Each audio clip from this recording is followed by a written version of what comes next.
Let's do a quick click too. Hey, good evening. Welcome. I'm Empress Queen D. And I'm Clay D. Good evening, Clay. Let's do a quick click to that. This is the weekend. This is Mother's Day weekend. For all the mommies out there, guardians, aunties, all those who love children, who take care of children, who've assisted, who've given birth or adopted, it doesn't matter. If you feel that you should be included in Mother's Day, then you should. And even the dads who are out there taking care of kids. Right, Clay? Yes. Absolutely. But we're excited this evening. We are talking about the show Testament. Wow. What do you think, Clay? Yes, it was a great episode. Ooh, yes. Let's click to that. Mm. So we're going to get started. So last week, let's do a little bit of a review. You want to talk about last week a little bit? Sure. We haven't done enough already. Yes. So last week, as you know, Aunt Lydia had requested from Agnes/Hannah if she could. She had a special request. She said,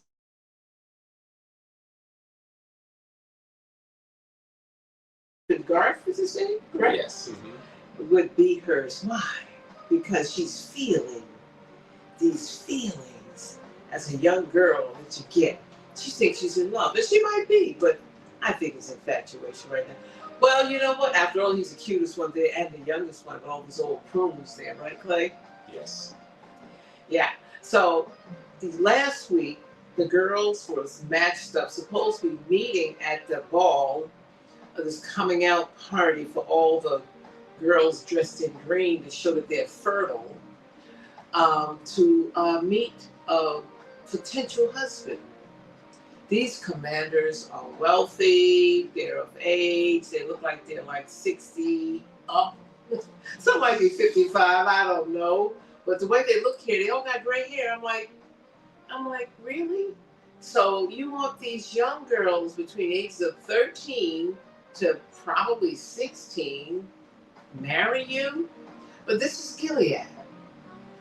And so anyway, now we're going to fast forward into tonight's episode where you see they do a flashback about May Day.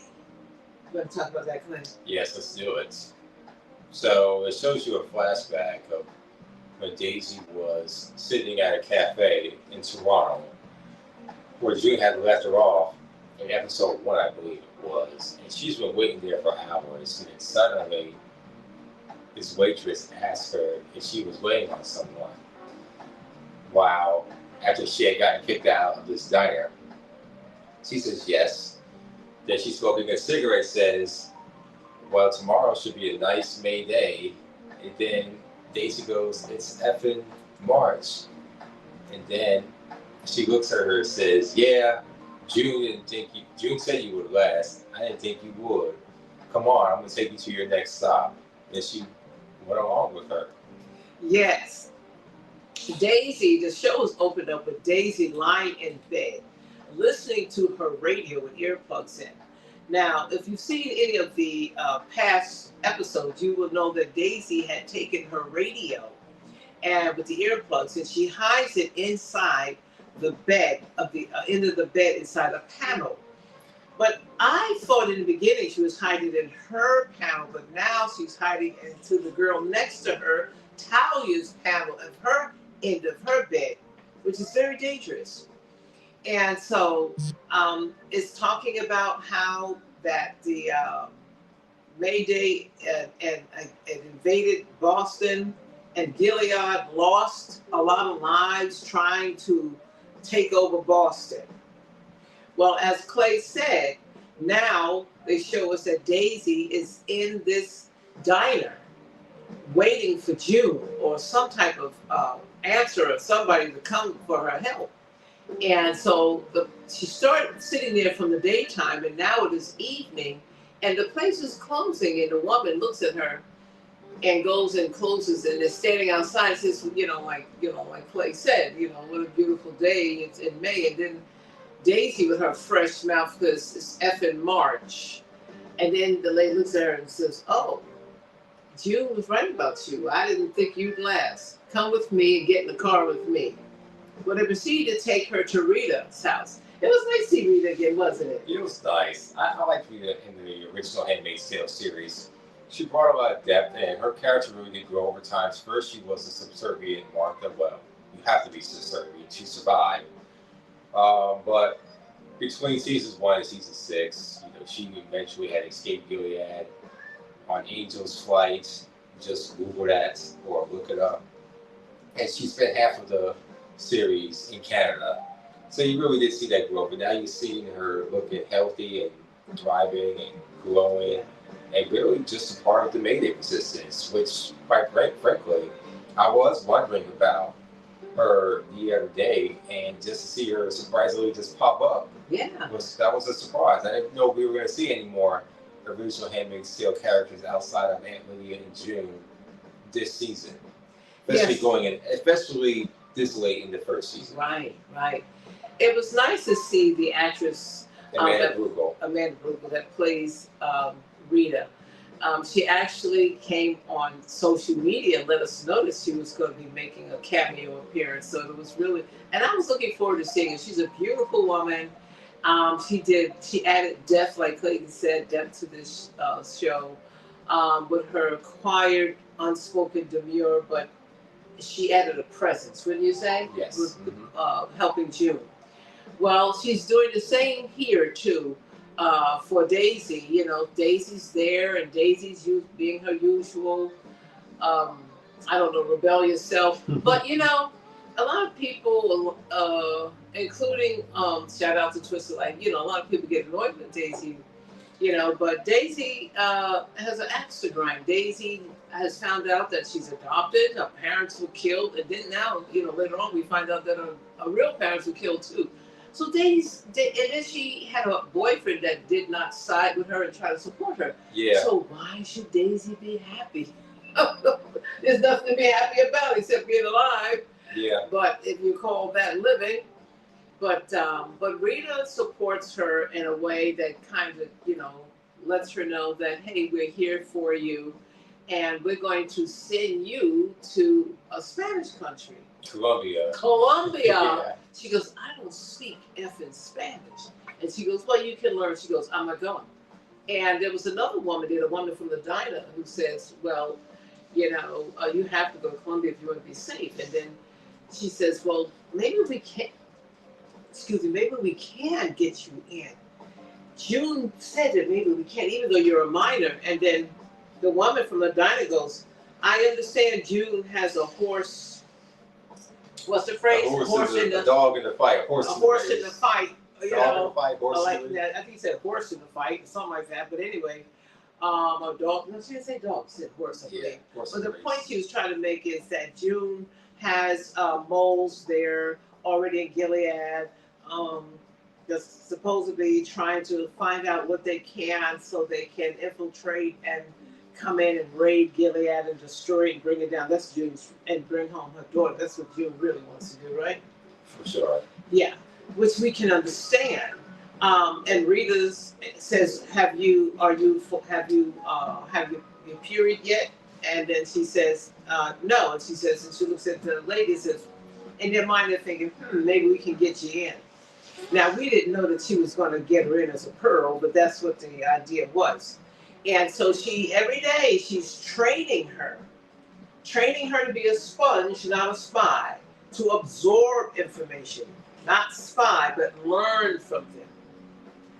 Daisy makes a comment about these girls, they're so ignorant, they don't even know multiplication. And Rita lights it. They think the earth is flat. They think the earth is flat.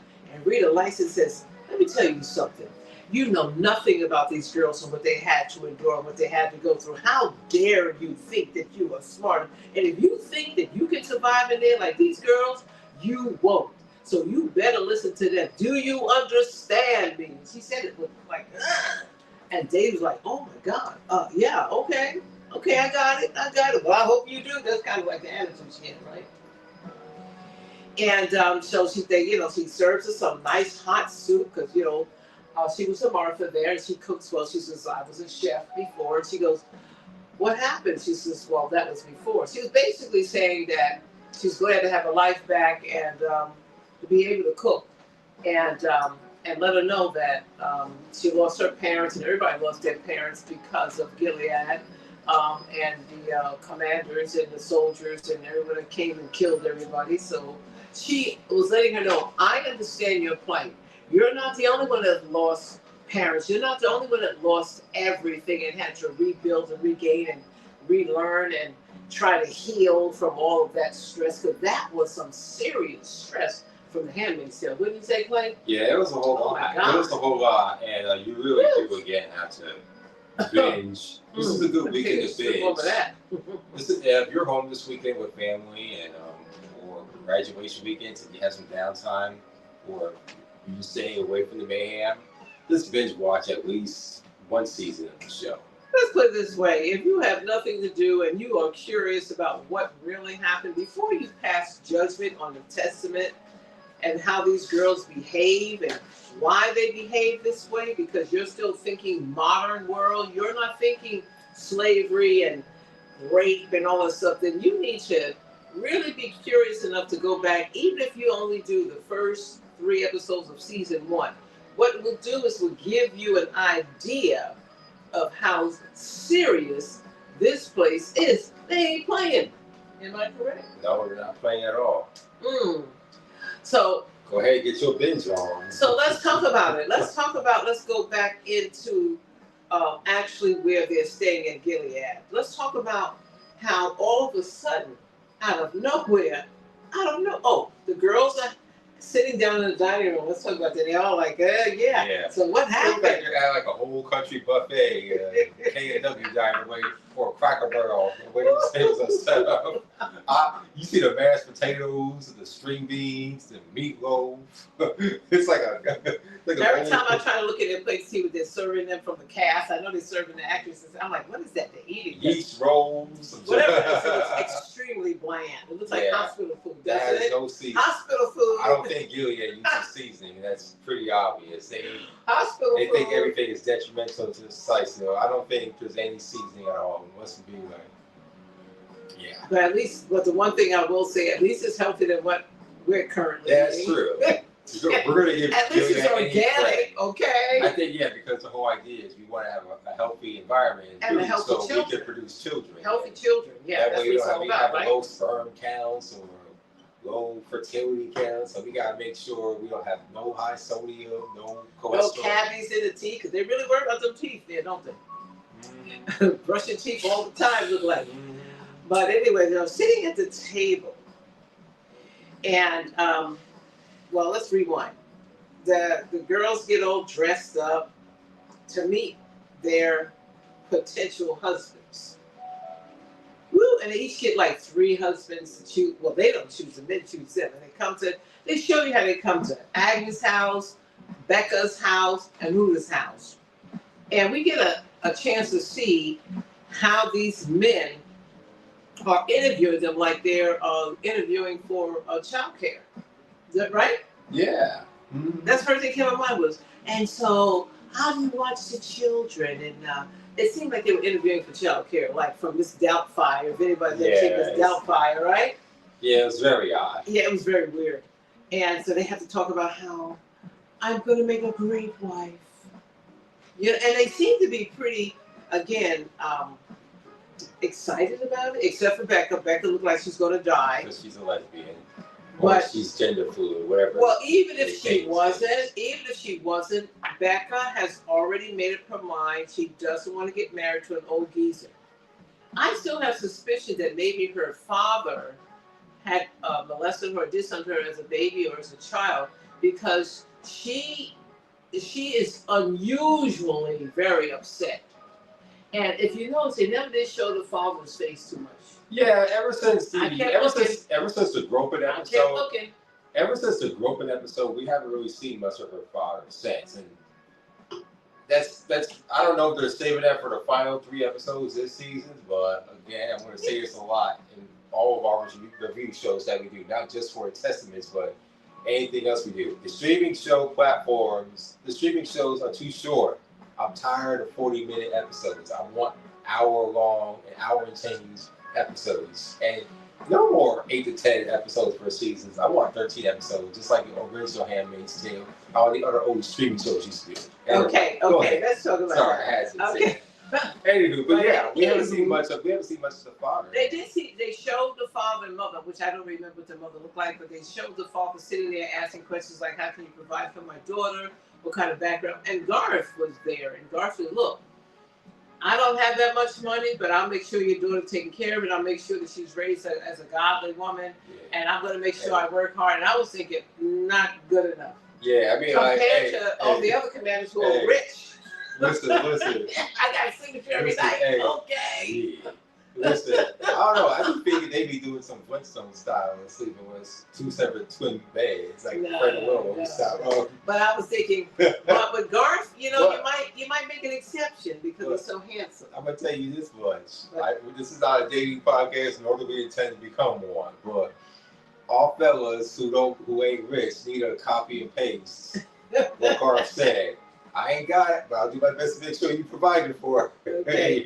Okay. But anyway, so what happened was when they get to school and they're sitting down in their quote unquote dining room, and all the plums and the greens, I don't know what to call the greens, but they're the flowers or whatever, they're all sitting there, and they're like, so who came to your house? And Sheldon goes, who came to your house? And Agnes goes,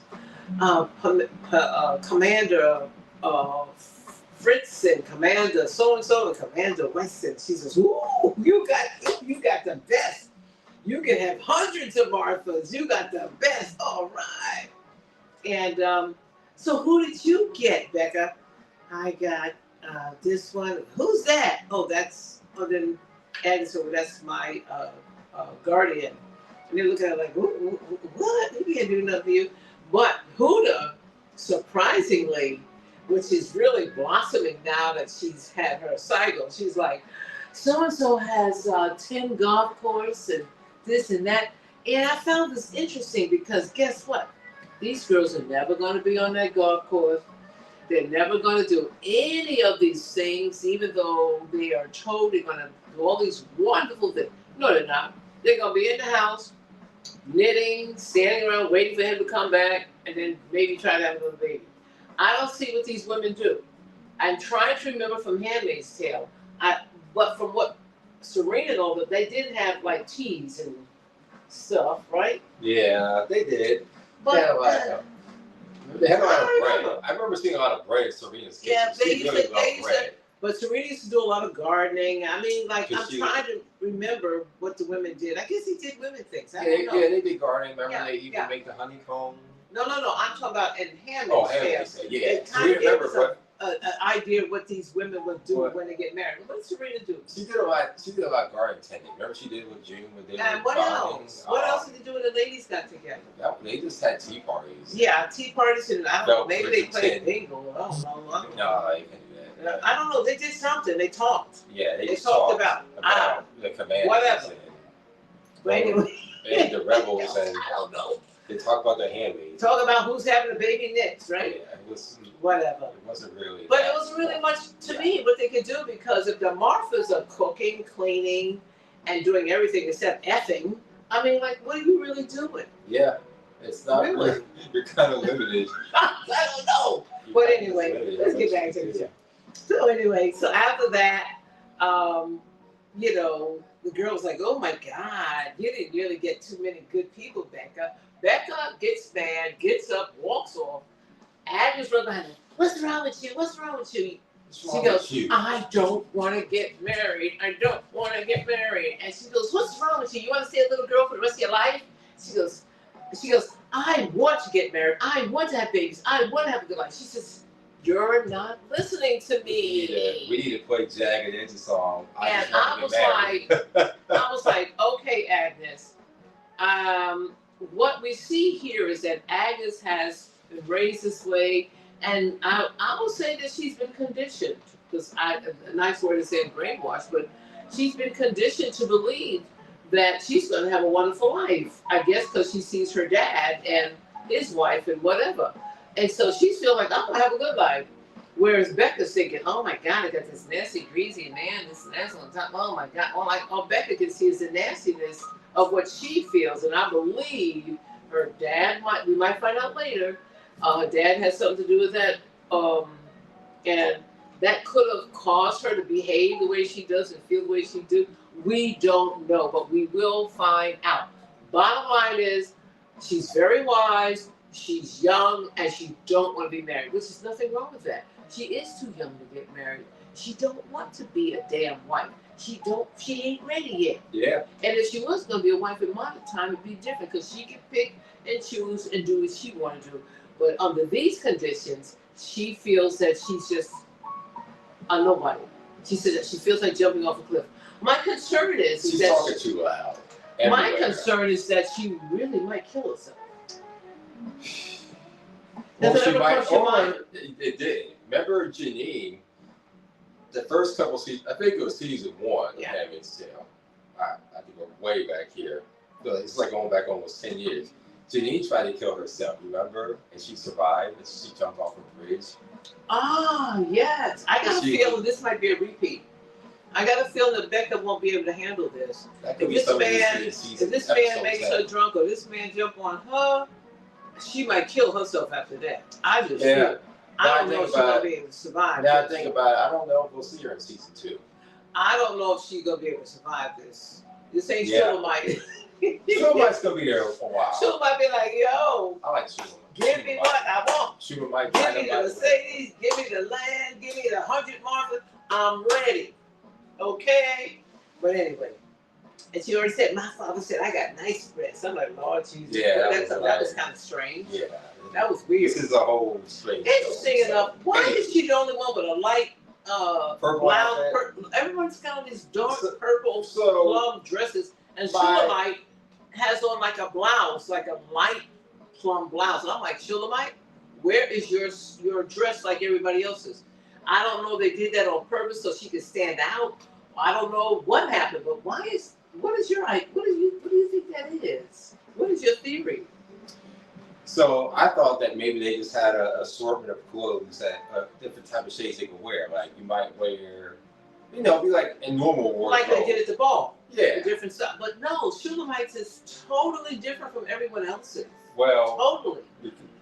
In a short couple seconds, I think she might be on a different level in training to be a wife. I was wondering. That's one deal.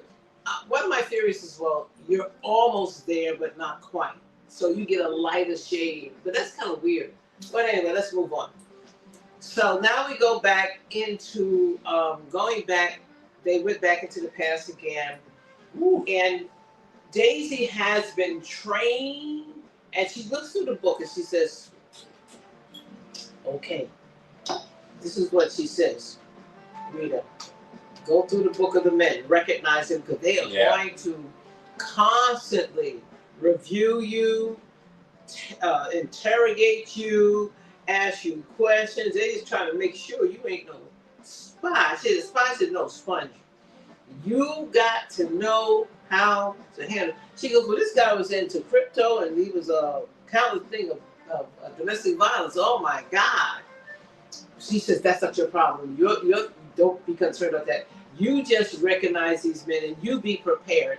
And so they take her, so Rita takes her through this Q&A to get a passport for her. She even gets a tattoo. She goes, oh my God, why do I have to do this? She goes, because you gotta look like you came from the streets. That's why. But it's going to hurt even worse to be more spicy when they take it off. I'm like, oh my God. But anyway, so they get her that and they put this brown eyeliner and make it look all dirty and like, here we going to throw you out there, make you so. The pearls that are from Canada are going to try to recruit you. Kind of like Jehovah's Witness or the Mormons, they come knock on your door and try to recruit you, And so exactly that's what happened. And she remembered in her mind saying, Rita says, don't be too quick to accept. Don't be eager. Just play along with it. She did an excellent job of playing along with it. And so next thing you know, they're offering her a shower. They're offering her a A hotel. room at the Four Seasons. They're giving her spaghetti so she doesn't have to have a cold I was sandwich. surprised that they put it at Four Seasons. I thought they were gonna have like a Four Seasons. I didn't I'm recognize guessing it. it could have been a Four Seasons. It looked like a Four Seasons, the way the interiors look. I work in hospitality, I know. I'm thinking it was gonna be like a Motel 6.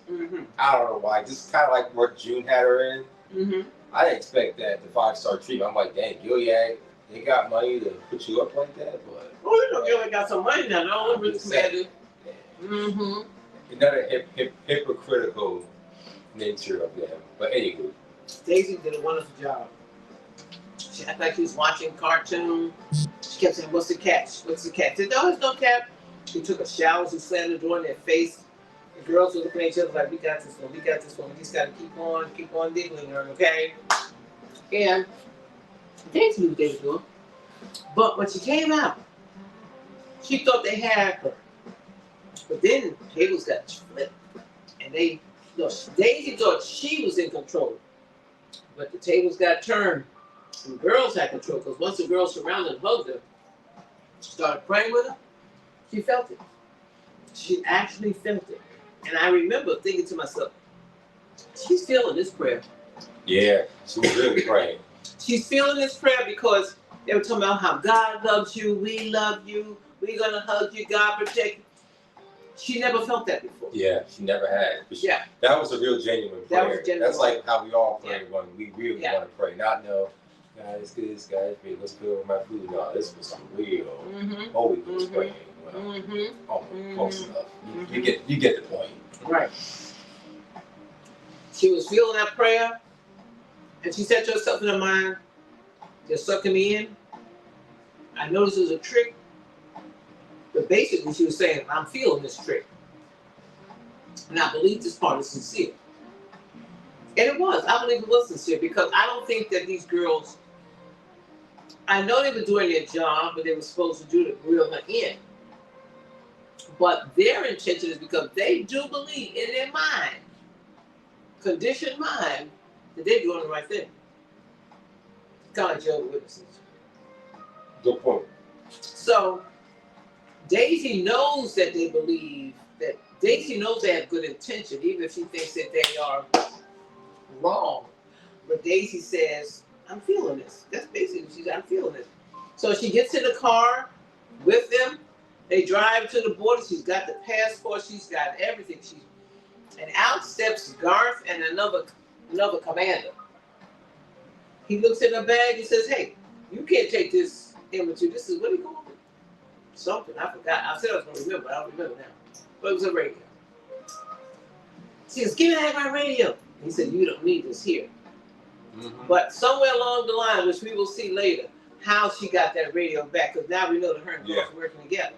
So he was just putting on a show for that commander there. That's basically what he was doing, because he's a spy too from June. Yeah, I need a little more Garth backstory. Right, which we're going to get. Hopefully we get in these remaining 3 episodes. Interesting enough, June will do anything get her daughter back, even sacrifice Daisy. She's like, "Bump that." We already know how June is. Let's get Daisy in there.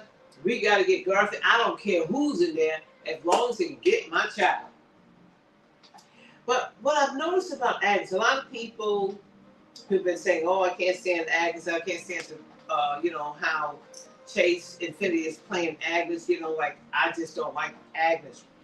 What I think that people are not getting is that this child was kidnapped and raised and conditioned and brainwashed since she was like 3 or 4 years old. Then her mother dies, her adopted mother in Gilead, and then she gets this mean Paul. The point I'm trying to make, what do you expect from this girl? You expect her to act like Daisy? Daisy is worldly. She comes from 2 hippie adopted parents who really didn't care whether she sleep, eat, go to school, nothing. Whereas Agnes comes from a very strict house of rules, biblical environment. She is going to go by the book because that's what she was taught, and she will not deviate from it. A lot of people want her to be more rebellious, more revolutionary. put a cape on and She be cannot afraid be to fight her. her. But She cannot be her mother. Her mother was there when she was grown. Her mother had an affair with someone else's husband and then took him away. And that woman put a curse on her and said, "You will never have a good life after taking my." Remember she cursed her? yeah. And June actually remembered this. Oh my God, I remember that curse that woman put on us when she said that. And that's been carried around with And that's been, Agnes to this day. Even when they're choosing a husband for Agnes, they keep reminding her, remember, you got some bad genes. You come from a city. Right. It all goes back to that. Goes back to June. That June Luke affair. June. It goes back to that. Exactly. And so for all those out there who are expecting Agnes to be this revolutionary person and be like Daisy, it ain't going to happen. Because you have to consider the fact that this child doesn't even really remember being raised by June. She was raised in a confined environment that's very biblical, cult-like. And if you know anything about cults, you know what I'm talking about. So, but I will say this from a psychology point of view, psychological. She does have her mother's DNA. That is why she was drawn to Daisy in the first place. There's something in her that says, hey, I feel you, I relate to you. I don't know why I like you, because all the other girls don't. So there is something in her, that June DNA, that says, there is something in me that's rebellious. Because if you remember, this is the part we got to remember. When she went to the beach, she always collect things from the outside world. She hid it. That's part of that June DNA. Because the only person that knows that is Daisy. She's got a crack pipe, she's got pins, she's got shells, she's got all these things from the beach. And she goes, I saved this. You know, because there's a scene, right, Clay? Where, oh, yeah, we got to talk about that scene, Clay. Let's talk about that scene. Yeah. Oh, yes. Okay, talk about the scene when the commanders come in. The girl, oh, Jesus. Yeah, so what happened originally was that they had the commanders come busting into the school. They just wanted to inspect and investigate. And Alfredo goes, let me go get Aunt Lydia. And Commander Weston, who apparently is an eye too, he goes. Also the potential husband of Agnes. Yes. He goes, you going to deny his entry. Yeah, because Donald was like, excuse me, Commander, is there a reason why you're here with my girls? And he says, are you going to deny me entrance? And she backed off like, whoop, let me shut my mouth. Yeah, interestingly enough, I just had a wonder if him and Commander Judd are connected somehow. Because we didn't see any Aunt Lydia or Commander Judd like we did in the previous few episodes. Anyway, we'll come back to that. But so they round up all the girls, presumably. They interviewed all the girls especially. They interviewed, obviously, Daisy, Talia, and the two other girls. Yeah. And the reason why they were there is because they got word that radio frequency was in their like a GPS. Gilead. Yeah. Put it in layman's terms. And they were like, because of that fight that took out there. Remember the bus scene that we talked about earlier? Not only that. Remember the fight where they said some of the Gilead men were killed, somebody was killed? Yes. So they wanted to know, like, well, what the frequency come from? What the freak? So they go in to investigate because the frequency came from that bedroom. Yeah. Daisy had been hiding her radio in Talia's headboard. And that was intentional. Not headboard, but inboard. Now, I don't know if it was intentional. That was intentional. Yeah. But you know why? Because remember the previous episodes where she called her listen to that radio. So in that moment of survival, she did it, Aunt Lydia. Going back to the last episode, she said, look, in order to shut this girl up, if it has to be between her and I going home or coming home alive, I'm gonna get her removed if necessary. That's what I believe happened. And that's a possibility, absolutely, because I'm like, why are you putting it in her inboard instead of your inboard? But I could have sworn it was in your inboard. But that girl did catch it that time, right? She put it there. But my question is that what happened was that to fast forward, they all came after they did their internal reviews. They come in and F. goes, yeah, one of you girls betrayed us, so you got to go. The commanders, we're all thinking that they come for Daisy. Daisy is literally urinating because they show your. Was it Daisy that was urinating, or was I don't it the know. girl? It was It was the another other girl girl. that was facing Daisy. Talia. Even I felt nervous. Like you felt your heart. Oh yeah. I felt his heart dropping. Yeah, that was scary, wasn't Then it? they take all Talia, 4 of the girls like, oh, to interview them separately. Yeah, but ultimately they come back and they take Talia like it was some. But yeah, but she was frantically screaming, kicking. But but let's talk about how when they took Daisy, and they went to interview Daisy. Daisy had been trained by Rita. Yes. What to say. So when Commander Weston looked at her and said, "So, tell me about yourself. Where are you from? And why are we this and blah, blah, blah." She says, "I'm from so-and-so. I ran away from home." She had her whole narrative that Rita gave her ready. And she answered every question. And at the end, because she's so savvy, so street-like, he says, she goes, and she added this on her own. She looks him straight in the eye with those glassy blue eyes and goes, "The girl saved me." And he goes, "No." And she looks like, "Breathe, you damn bitch." This is what she's saying in her mind. He said, "God saved me." She went, "Oh." She played it up under his eye. Oh. She did that so good. I was like, "Girl, you are something else." That was good. She did a great job. But she was like poor Talia. Like a glass china doll. But when she walked out of there and went in that room, she hyperventilated, and Agnes came and said, "What's wrong with you? The commanders are there. They're here to protect us from Mayday."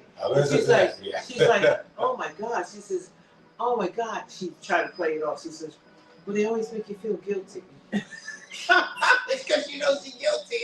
I'm like, so funny. They always make us feel so guilty. Yes. Well, anyway, so Agnes says, "Well, I haven't been spending enough time with you. So why don't you come back with me to my house, and we can go to my room and blah." She goes, "Oh, don't you have to feel sorry for me?" She goes, "No, I feel sorry for you. It's just that if I was in your position, I don't know if I would be as brave as you.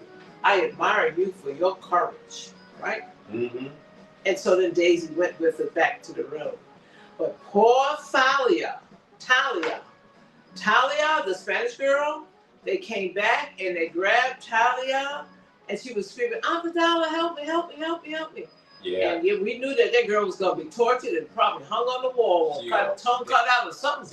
They might show her hung in the next episode. Or they might keep her because if she has her cycle, they might keep her to have a baby. We don't know.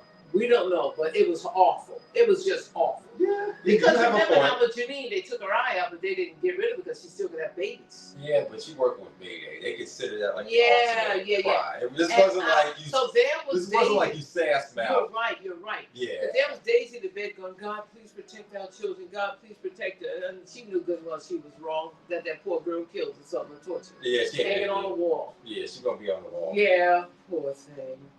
But so they just showed. They rather sacrifice her because even if she is fruitful, quote unquote, because you were treasonous in their eye. You were the Americans. Right. But I also felt, and this Canadians. is a kind of a just an idea, a thought that came to my mind, that perhaps they also kept Daisy because she knows how to talk and look you in the eye and play it so well. And now Daisy looks like a pearl. She's like Snow White. These glassy, clear blue eyes that can see through you. She knows how to water them up. She knows how to pick up on your vibe and she knows how to play it, don't she? And so I don't think Talia was prepared for that because she's real. Her intention was to really be there because when they were getting the tattoos taken off, she said, "Well, I only had Claudia, my mom's name, put on there because they have to get the tattoos burnt off." And Daisy was like, "Well, I just, was drunk when I got mine." She goes, "How basic." So basically, we know that Daisy got a fake tattoo, a real tattoo put on just to get removed, so because she's there. And Claudia really had a tattoo because of her mom. But I felt that because Claudia was a Spanish descent brown girl, I felt that, and this is crossing the line. I know this is kind of makes you feel uncomfortable, but we have to be realistic about this. Talia did not know how to answer the questions. She wasn't trained. So she might have said something like, I didn't do it, I didn't do it. Well, how did that radio get in your into your head, your board, and she that your bed? I didn't do it, it's the girl next to me. I saw her one day with it on, right? Yeah. They're not gonna buy it. They're not gonna buy the story. Because Daisy knows how to play the game, and she looks so much like Commander Weston's family. She looked like she could be related in his family. And I felt that he was picking up on that. What do you think? Yeah. That's a possibility. Yeah, he probably saw. Yeah, he saw something angelic about her, like, because remember now, he lost his daughter now. He lost 2 babies. Yeah, that's a good possibility. He's probably like, and he lost his wife. Right. And he's looking at her thinking, oh, she reminds me of the daughter I could have had.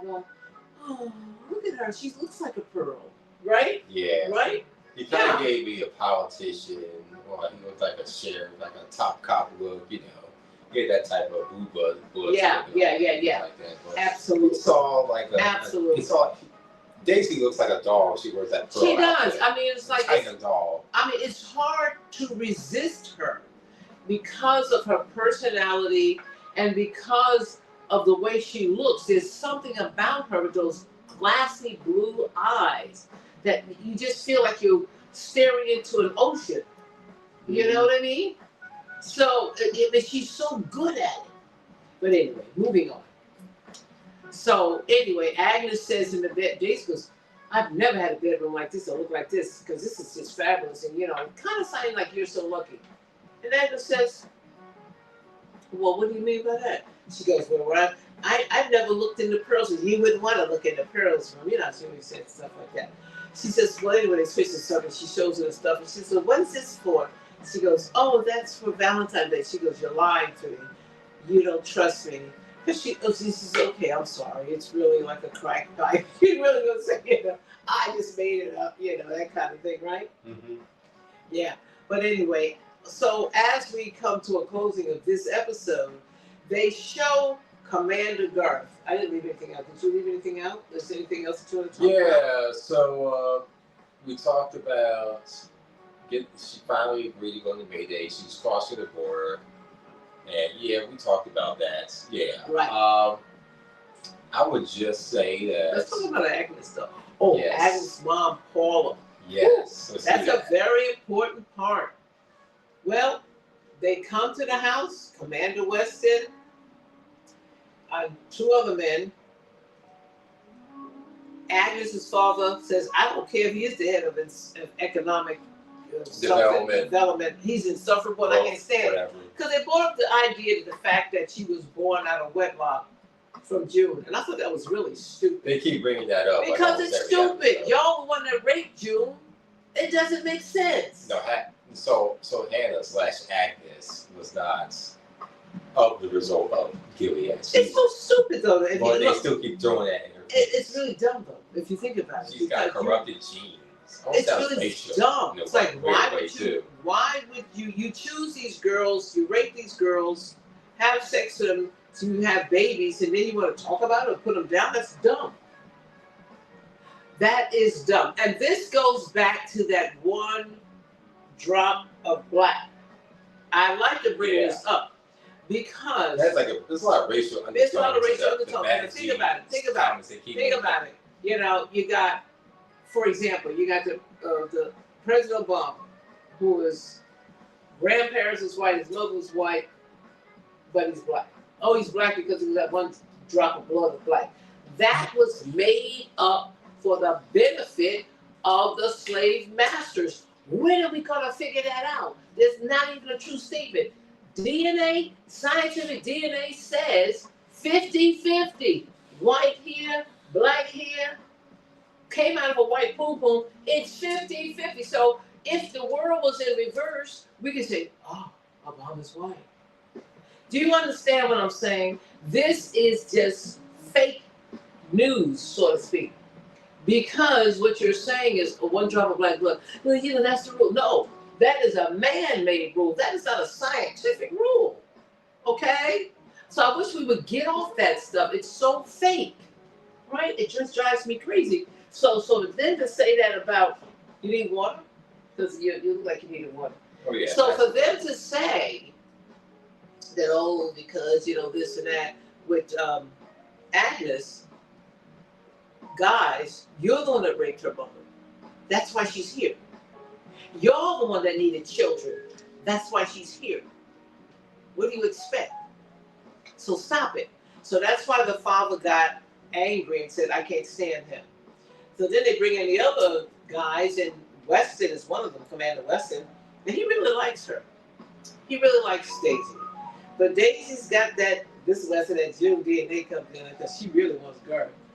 Any questions? This is, I just love, no, he says, I really like the way you, he uses all those words, you're respectable, you're this, you raised her right. Any questions? And then Paula goes, oh, no. I don't have any questions. Don't. Did you just silence it? Did you hang it up? It's silence. Oh, I'll get right back to you. Okay, I gotta let that hang up. Excuse me, guys. So anyway, this is the thing. What happens is, you get any questions? Paul looking at it like, acts like, don't you say a word. Don't you say a word. And then what happened was, the father's like, oh, yeah, go ahead. And she goes, well, yes, I would just say that I would make a good wife after all, because of your first wife, who was married before, something like that. And he looks like, what? And then the father's like, would you like some scotch? And then the mother looks like, I feel like, you know what? So after he leaves, she goes, don't you come near me. I feel like slapping you. But what happened was, he really liked her. So later on, when she's brushing teeth, the mother goes, oh, I know you tried to sabotage that basically, but guess what? He likes you. And he's the kind of man that, wants to break in a horse. He don't want a docile one. So I guess, she's basically saying that if you've seen his record, you know what I'm talking about. Which I thought was horrible. Didn't you? Yeah. I didn't like that at all. The record, he's a crypto guy. I don't know if the mother knows that he was had domestic violence, cheat on her and all that stuff. I don't know. But for her to say that, it was awful. Didn't you think it was awful? It was. So, but this is a corrupt world. We already know that. So can we even say we're surprised that they got these bad apples everywhere, and they're just all doing it in the name of their crazy religious fanaticism? That's what this is all about. At the end of the day, since day one of the Handmaid's Tale to now. Yeah, and so later on, they showed there's Garth out there. The property is absolutely stunning. This mansion, this home she lives in, is stunning. And he's out there staring, and he's smoking, and then he smells a cigarette put down, and he kind of like smashes it. And then she comes by, and she's like, oh, and she picks up his cigarette. I said, I know that ain't the same cigarette that he just smashed. They gave her a new cigarette because it looked like it was just like, but anyway, for optics, she takes it to her, rubs it across the lips. Okay, here comes that June coming out in there again. Because June was always hot. June was a hot woman. She was, yeah. So she's rubbing across the lips like, let me just kind of try to smoke this thing. And then he goes, hey, what are you doing? You're not allowed to smoke. And then she goes, do you think, first she says, so how did it go with Becca? Did you like Becca? And he wouldn't answer. Because he knew either way he was going to be wrong. But first she asked, do you think I have a personality? Do you think I have a personality? And he's like, yeah, I think you do. And then some, he basically said. Mm-hmm. And so she looks at him like this. And then they did a whole... and then she kind of walks off, right? Then they did a whole teen trauma.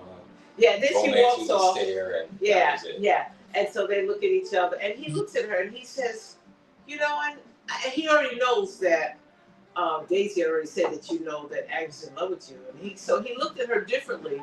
He didn't want to hurt her feelings, but for the first time, you could see in his eyes that he could see a tenderness, an innocence, and a kindness, and he seemed like he looked at her for the first time. It did. It did. It felt real genuine. It seemed genuine. Yeah. And that precludes the whole thing, right? Concludes the whole thing. It sure does. Yeah, it concludes the whole thing. But what do you think about this episode? I liked it. I know people have kind of waited, feeling that it was a little What's some slow. consensus about it? It was a slow episode. The whole season has been one big slow burn. That streaming television is cheating us. Good episodes. I have my complaints. I wish these episodes would be 1 hour, a full 60 minutes plus, but they're still good. I mean, at the end of the day, they don't make the rules. They're just working with, they're just dealing with the hand that dealt them. Anyway, I just asked you if you enjoyed the show. But I enjoyed the episode personally. I've enjoyed the season. My only thing is, because I have enjoyed them so much, I wish it would be a full hour. Yeah. That's Clayton, don't say it again. You say it all the time, and I understand. But I'm going to say that I enjoyed it because I keep saying this is a psychological thriller. It's not going to be full of bang, bang, shoot up, people hanging on the wall, That would be nice, constantly action. This is not an adventure. This is a psychological thriller because you have to get into the minds of the people, and then there's always a fear, like what's going to happen, what's going to happen to this one. Kind of like a shark in a world like Jaws, you know, like Right, you hear the music and you're like, when is that shark going to come? When is that shark going to come? You know, or even like Jurassic Park. Right. When is those what do you call those little small ones that used to scare me half to death? The Raptors. The Raptors going to come up, which I love the Raptors, but so you're always constantly on this edge of your seat because they walk in fear, like they're on eggshells all day long. They're in a fight or flight mood. And so for those who don't understand that you did not come from a background of fight or flight, you don't understand what it's like to be in fear all day long. And that's why I really got into this, because I was getting, shout out to the actors and the directors of this, because it takes a lot to do these roles, because your mind, your brain, your mind doesn't know if it's real or not. You actually have to put yourself in a place in your mind to do these roles, and after you finish, you have to tell yourself it was not real, but your body responds with your adrenaline and all the emotions as if it was real. How I know? Because I remember I did play a biblical play, so I know. And I know what it takes, because you got to go somewhere in another place in your mind to bring it out. It's not easy. That's for sure. But anyway, we really enjoyed this, and we're looking forward to the next episode. Like, share, hype. We appreciate you, and we look forward to the next episode. Thank you, everybody, for watching. Thank you so much. Have a good one. Have a good one. Bye. Bye.